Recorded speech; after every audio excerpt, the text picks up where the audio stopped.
Hello friends, welcome to again my YouTube channel NRS Law Classes. So friends, today we will read about the articles and part of the Constitution.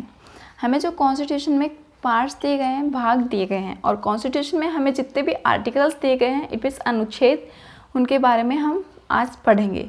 Part of the Constitution, हमारे जो Constitution में part दिए गए हैं वो total कितने हैं? 22.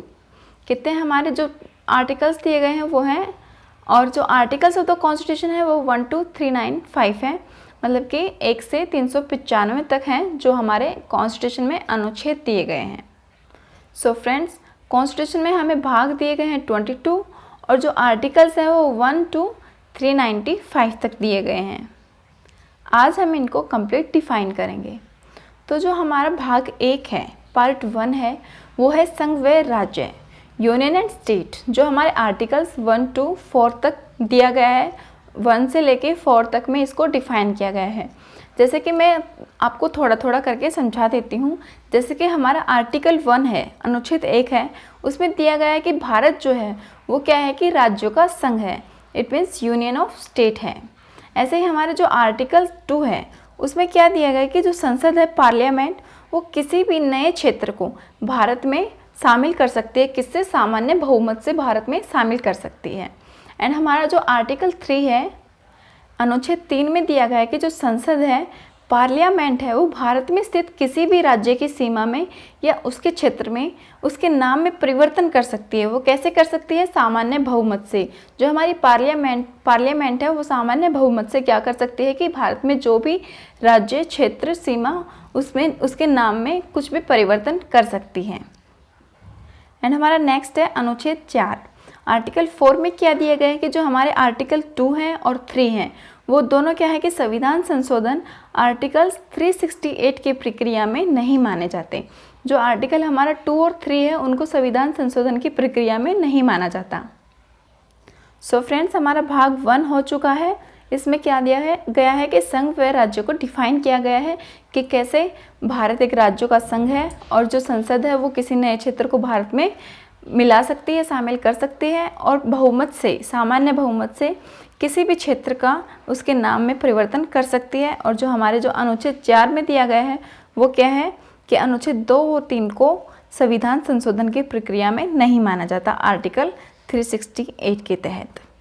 फिर हमारा नेक्स्ट आता है, क्या आता है? भाग 2, जिसमें दिया गया है नागरिकता, इट मीन्स सिटीजन. वो आर्टिकल्स 5 to 11 तक में है. आर्टिकल 5 से 11 तक में इसको डिफाइन किया गया है, नागरिकता, it means citizenship.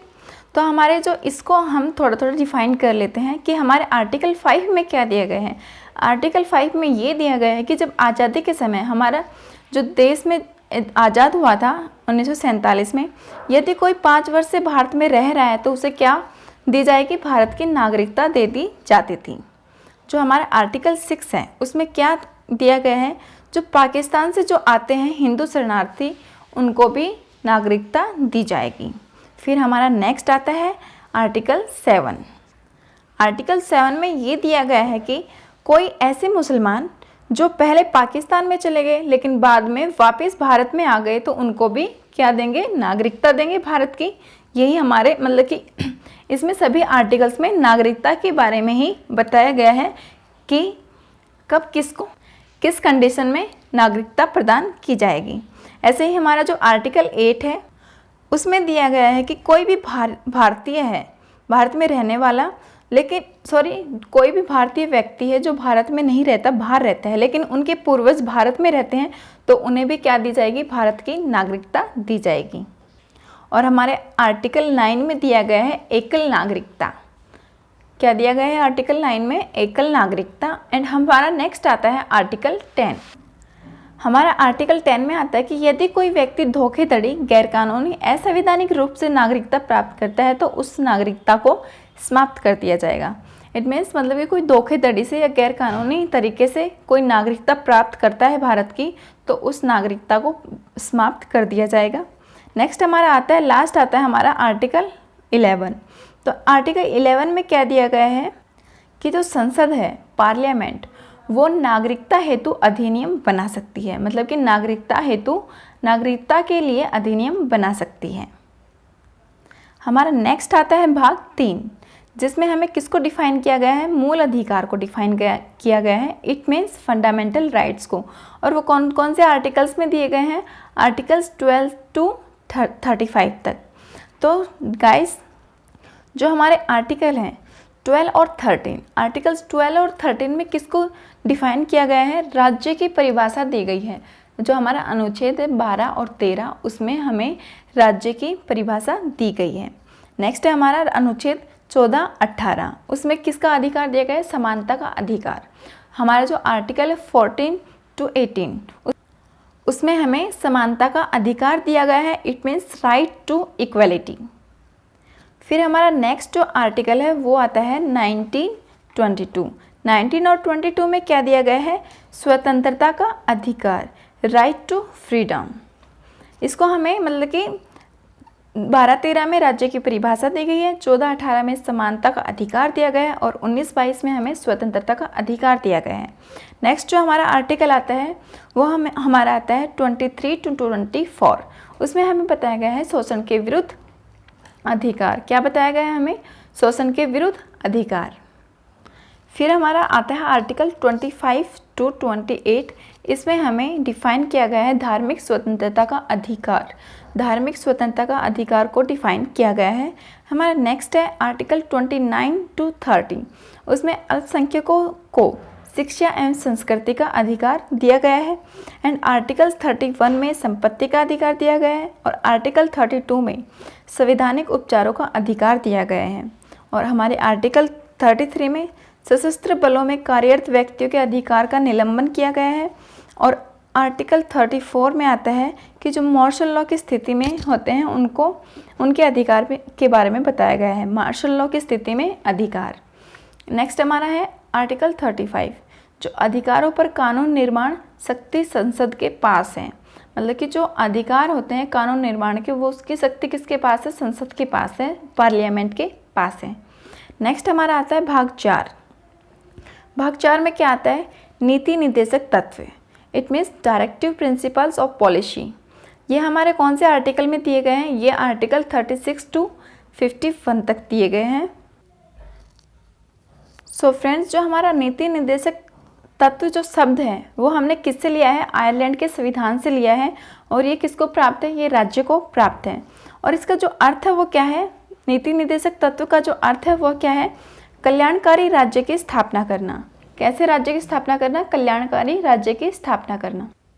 So friends, इनको हम थोड़ा सा डिफाइन कर लेते हैं। जो हमारे आर्टिकल 36 है, अनुच्छेद 36 में हमें राज्य की परिभाषा दी गई है।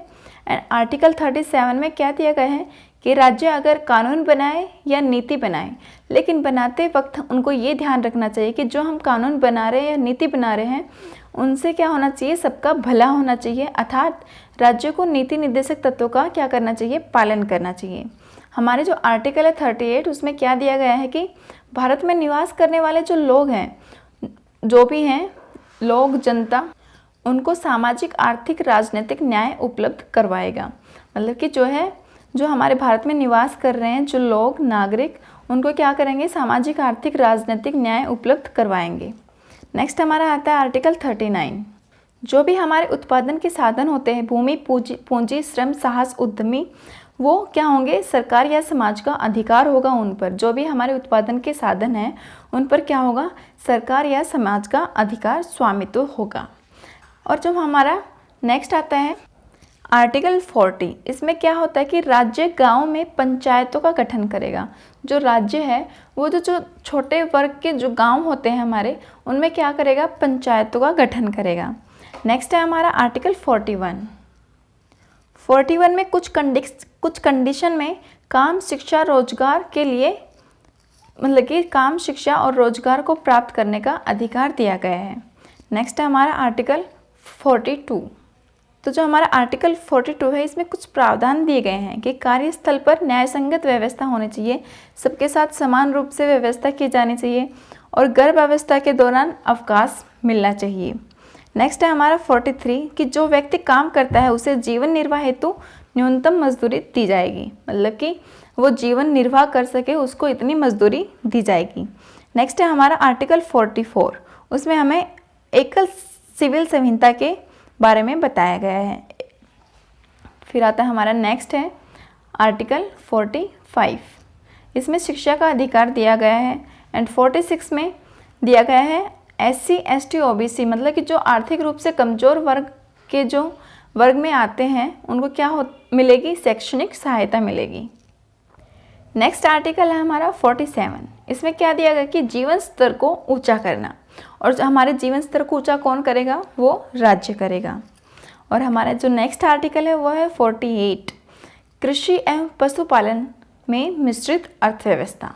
कृषि एवं पशुपालन की जो व्यवस्था है वो क्या होगी, उसे इट मीन्स मिश्रित अर्थव्यवस्था के बारे में बताया गया है। नेक्स्ट हमारा आता है आर्टिकल 49, जो क्या है कि राष्ट्रीय जो स्तर होते हैं उनके स्मारकों का संरक्षण करना, राष्ट्रीय स्तर के स्मारकों का संरक्षण करना। फिर हमारा आता है आर्टिकल 50, जो न्यायपालिका और कार्यपालिका से अलग रखा जाएगा। न्यायपालिका को क्या रखा जाएगा, कार्यपालिका से अलग रखा जाएगा, मतलब कि शक्ति पृथक्करण का सिद्धांत। और हमारा जो लास्ट आर्टिकल है उसमें क्या दिया गया है, आर्टिकल 51 में विदेश नीति के बारे में बताया गया है। हमारा जो नेक्स्ट भाग है वो है भाग 4 के, मतलब कि इट मीन्स पार्ट 4A, मूल कर्तव्य के बारे में बताया गया है। इट मीन्स बेसिक ड्यूटी के बारे में बताया गया है। कौन से आर्टिकल में, 51A में बताया गया है। लेकिन जो हमारे मूल कर्तव्य हैं वो क्या है कि मूल संविधान में इनका उल्लेख नहीं था। जो हमारे मूल कर्तव्य थे उनका उनका मूल संविधान में उल्लेख नहीं था। ये कब जोड़े गए हैं, ये 42वां संविधान संशोधन 1976 में जोड़े गए हैं। और केंद्र सरकार ने जो है भारतीय नागरिकों को जो मूल कर्तव्य दिए हैं वो कुल 10 दिए हैं। पहले मूल कर्तव्यों की संख्या 10 थी, अब लेकिन जो प्रेजेंट टाइम में जो मूल कर्तव्य की संख्या है, बेसिक ड्यूटी की जो संख्या है वो है 11। वर्तमान में कितनी संख्या है, 11 संख्या है। सो फ्रेंड्स, आज के लिए इतना ही। हमने भाग 4 तक जो कॉन्स्टिट्यूशन में जो पार्ट्स दिए गए हैं वो हमने पार्ट्स 4A तक पढ़ लिया। नेक्स्ट क्लास में हम पार्ट 5 से स्टार्ट करेंगे। तो आज के लिए इतना ही। अगर आपको समझ में आता है तो अच्छी बात है, अगर नहीं आता तो आप मुझे कमेंट बॉक्स में बता सकते हैं। और अगर आपको इस कॉन्स्टिट्यूशन के पार्ट और आर्टिकल्स की पूरी डिटेल में PDF चाहिए तो आप बता दीजिएगा, डिस्क्रिप्शन में PDF आपको मिल जाएगी। Thank you.